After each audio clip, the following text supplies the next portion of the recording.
Assalamu alaikum everyone. I hope you all are fine. My name is Muqaddas Bibi and Alhamdulillah today it's my fifth lecture of development psychology. In last lecture we discussed about the research methods in natural observation, interviews, questionnaires and case studies. In this lecture we discuss about the experimental research method. Experimental research method is also called a scientific research method, method of gathering scientific data in which procedures are closely controlled and the experimenter manipulates variables to determine how one variable affects others. ये experiment method usually laboratories में perform किया जाता है और यहाँ पर मतलब कि जो सा इन्वायरमेंट होता है लेबोरेटरी के अंदर वो एक्सपेरिमेंटर के अंडर कंट्रोल होता है। वो उस इन्वायरमेंट को मैनिपुलेट कर सकता है, मतलब कि इफ़ेक्ट कर सकता है जो एक्सपेरिमेंटर होता है, और वो ऑब्ज़र्व करता है कि वन वेरिएबल अदर वेरिएबल पर क्या इफ़ेक्ट कर रहा है। अब वेरिएबल किसे कहते हैं? वेरिएबल हम कहते हैं किसी भी चीज़ को कह सकते हैं जो कि चेंज हो भी टाइम टू टाइम, उसे हम कहते हैं वेरिएबल। एक इंडिपेंडेंट वेरिएबल होते हैं और डिपेंडेंट वेरिएबल होते हैं। जो इंडिपेंडेंट वेरिएबल होते हैं वो डिपेंड नहीं कर रहे होते किसी भी मैनिपुलेशन के ऊपर, किसी भी कॉज एंड इफ़ेक्ट के ऊपर। The independent variable is controlled and changed by the experimenter. जो इंडिपेंडेंट वेरिएबल होता है वो कंट्रोल कर सकता है एक्सपेरिमेंटर कि अगर उसको किस तरह कंट्रोल करना है। इसे हम आईवी भी कहते हैं इंडिपेंडेंट वेरिएबल को। और dependent variable is dependent on the different phases of the independent variable. ये मैं आपको एक एग्जांपल के थ्रू समझाती हूँ। For example, how long you sleep independent variable, effect your test score dependent variable, कि ये मैटर नहीं करता आप कितना सोए हो, ये एक इंडिपेंडेंट वेरिएबल है।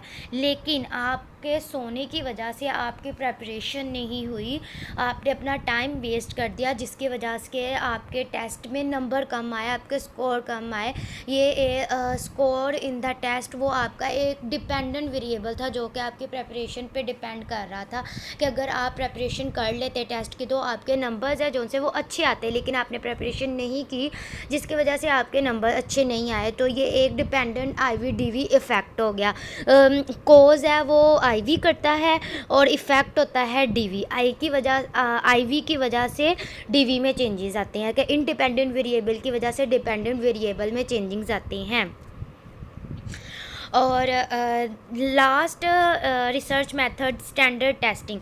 स्टैंडर्डाइज टेस्टिंग, नॉर्मली इसे हम स्टैंडर्डाइज टेस्टिंग कहते हैं कि ये नॉर्मल टेस्ट होते हैं जो कि हम यूज़ करते हैं कि एक स्टूडेंट को कंपेयर करने के लिए अदर टेस्ट टेकर या अदर स्टूडेंट के साथ कि इनमें क्या इफ़ेक्ट है, इनमें क्या डिफरेंस है। एक दूसरे को कंपेयर करते हैं एक स्टूडेंट को अदर स्टूडेंट के साथ, और हम मेजर करते हैं कि क्या हमारा टेस्ट है वो इफ़ेक्टिव है। इसीलिए सिर्फ मेजर करने के लिए ability of one student usually. लेकिन रिसर्च मेथड्स में हम स्टैंडर्डाइज टेस्टिंग को हम कह सकते हैं कि standard test is any form of test that requires all test takers of answer the same questions. कि इस स्टैंडर्डाइज टेस्ट में ना क्वेश्चन सेम होते हैं और आंसर डिफरेंट पीपल्स करते हैं अभी इस क्वेश्चंस को ना, इन क्वेश्चंस का आंसर।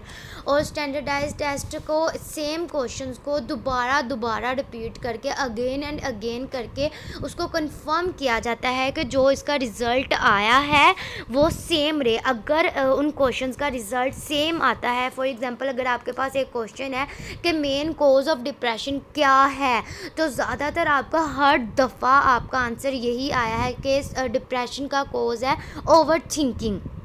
ओवर थिंकिंग स्ट्रेस की वजह से डिप्रेशन हो जाता है। और हर दफ़ा स्टैंडर्डाइज टेस्ट का जो सा आपका रिज़ल्ट है वो सेम आया है, तो फिर आप लोग मतलब कि इसे किसी भी एरिया में इम्प्लीमेंट कर सकते हैं कि किसी भी एरिया में इसका जो रिज़ल्ट है वो इफ़ेक्टिव आएगा। कि डिप्रेशन का जो भी कोज़ है वो सिर्फ यही है कि स्ट्रेस और ओवर थिंकिंग की वजह से। Okay, and that's all. The lecture is going to end. Inshallah, in next lecture we discuss about the research process. Please like, share and subscribe my channel. Thank you. Allah Hafiz.